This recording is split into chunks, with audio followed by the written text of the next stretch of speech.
सावर्णी मुनि की पुत्री तुलसी अपूर्व सुंदरी थी। उनकी इच्छा थी कि उनका विवाह भगवान नारायण के साथ हो। इसके लिए उन्होंने नारायण पर्वत की घाटी में स्थित बद्रीवन में घोर तपस्या की। दीर्घ काल तक तपस्या के उपरांत ब्रह्मा जी ने प्रसन्न होकर दर्शन दिया और वर मांगने को कहा। तुलसी ने कहा, सृष्टिकर्ता ब्रह्मदेव, आप अंतर्यामी हैं, सबके मन की बात जानते हैं, फिर भी मैं अपनी इच्छा बताती हूं। मैं चाहती हूं कि भगवान श्री नारायण मुझे पति रूप में मिले। ब्रह्मा ने कहा, तुम्हारा अभीष्ट तुम्हें अवश्य मिलेगा। अपने पूर्व जन्म में किसी अपराध के कारण तुम्हें शाप मिला है। इसी प्रकार भगवान श्री नारायण के एक पार्षद को भी दानव कुल में जन्म लेने का शाप मिला है। दानव कुल में जन्मने के बाद भी उसमें नारायण का अंश विद्यमान रहेगा।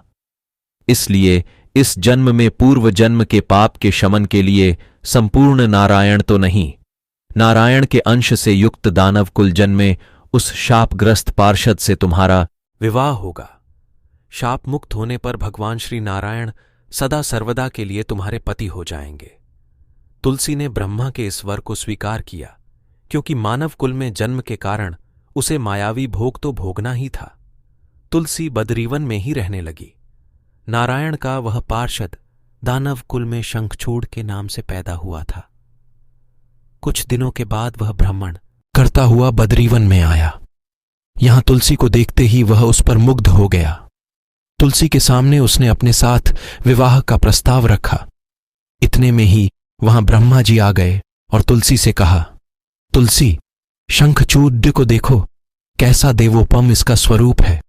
दानव कुल में जन्म लेने के बाद भी लगता है जैसे इसके शरीर में नारायण का वास हो। तुम प्रस्ताव को सहर्ष स्वीकार कर लो। तुलसी को भी लगा कि उसकी तपस्या पूर्ण हुई, उसे इच्छित फल मिला है। शंखचूड़ के साथ उसका गांधर्व विवाह हो गया और वह शंखचूड़ के साथ उसके महल में पत्नी बनकर आ गई। शंखचूड़ ने अपनी परम सुंदरी सती साध्वी पत्नी तुलसी के साथ बहुत दिनों तक राज्य किया। उसने अपने राज्य का इतना विस्तार किया कि देवलोक तक उसके अधिकार में आ गया। स्वर्ग का सुख भोगने वाले देवताओं की दशा भिखारियों जैसे हो गई। शंखचूद आज किसी को कष्ट नहीं देता था, पर अधिकार और राज्य छिन जाने से सारे देवता मिलकर ब्रह्मा, विष्णु और शिव की सभा में गए तथा अपनी विपत्ति सुनाई। ब्रह्मा जी ने कहा, तुलसी परम साध्वी है। उसका विवाह शंखचूद्याज से मैंने ही कराया था। शंखचूद्याज को तब तक नहीं हराया या मारा जा सकता है जब तक तुलसी को न चला जाए। विष्णु ने कहा, शंखचूद्याज पूर्व जन्म में मेरा पार्षद था। शाप के कारण उसे दैत्य कुल में जन्म लेना पड़ा। इस जन्म में भी मेरा अंश उसमें व्याप्त है। साथ ही तुलसी के पतिव्रत धर्म से वह अजेय है। फिर देवताओं की सहमति से भगवान शिव ने शंखचूद्याज के पास संदेश भेजा कि या तो वह देवताओं का राज्य लौटा दे या फिर उनसे युद्ध करे। शंखचूद्याज शंकर के पास पहुंचा। उसने कहा, देवाधिदेव, आपके लिए देवताओं का पक्ष लेना उचित नहीं है। राज्य बढ़ाना हर राजा का कर्तव्य है। मैं किसी को दुखी नहीं कर रहा हूं। देवताओं से कहिए वे मेरी प्रजा होकर रहे। मैंने आपका भी कोई अपकार नहीं किया है। हमारा आपका युद्ध शोभा नहीं देता।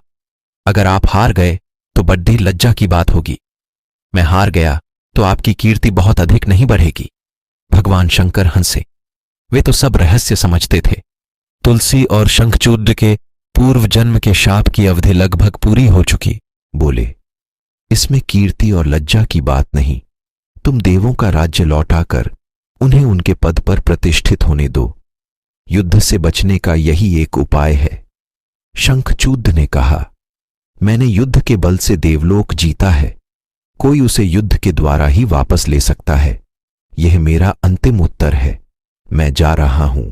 ऐसा कहकर शंखचूड चला गया। उसने अपनी पत्नी तुलसी को सारी बात बताई और कहा, कर्म भोग सब कालसूत्र में बंधा है। जीवन में हर्ष, शोक, भय, सुख दुख, मंगल अमंगल काल के अधीन है। हम तो केवल निमित्त हैं। संभव है भगवान शिव देवों का पक्ष लेकर मुझसे युद्ध करे। तुम चिंता मत करना। तुम्हारा सती तेज मेरी रक्षा करेगा। दूसरे दिन भगवान शंकर के नेतृत्व में देवताओं ने युद्ध छेद दिया। शंखचूदाट ने भीषण बाणों की वर्षा कर उनका वेग रोका। उसके प्रहार से देवता डगमगाने लगे। उसने दानवी शक्ति का प्रयोग कर मायावी युद्ध आरंभ किया। युद्ध स्थल पर वह किसी को दिखाई नहीं देता था, पर उसके अस्त्र शस्त्र प्रहार कर देवों को घायल कर देवगण अपने अस्त्र चलाएं तो किस पर चलाएं, क्योंकि कोई शत्रु सामने था ही नहीं। कई दिनों तक इस तरह भयंकर युद्ध चला।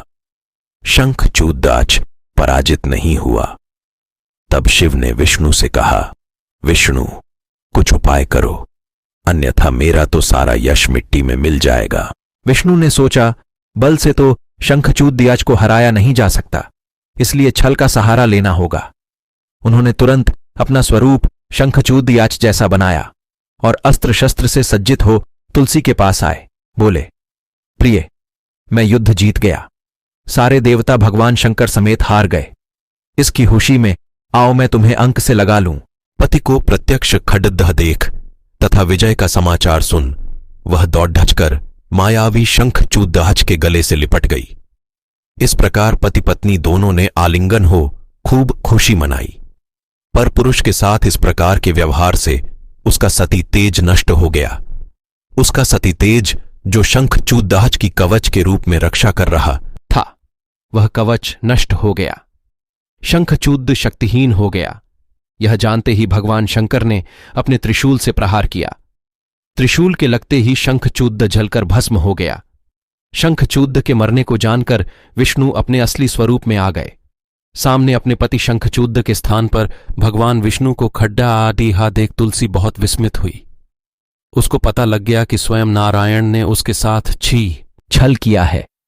क्रोध में आकर उसने शाप दिया, एक सती स्त्री का सतीत्व भंग करने के अपराध में तुम हृदयहीन पत्थर हो जाओ। विष्णु ने तुलसी के शाप को शिरोधार्य कर कहा, देवी, तुम्हारे तथा शंखचूद के कल्याण के लिए मुझे ऐसा करना पड़ा। तुम दोनों को शाप मुक्त करना था।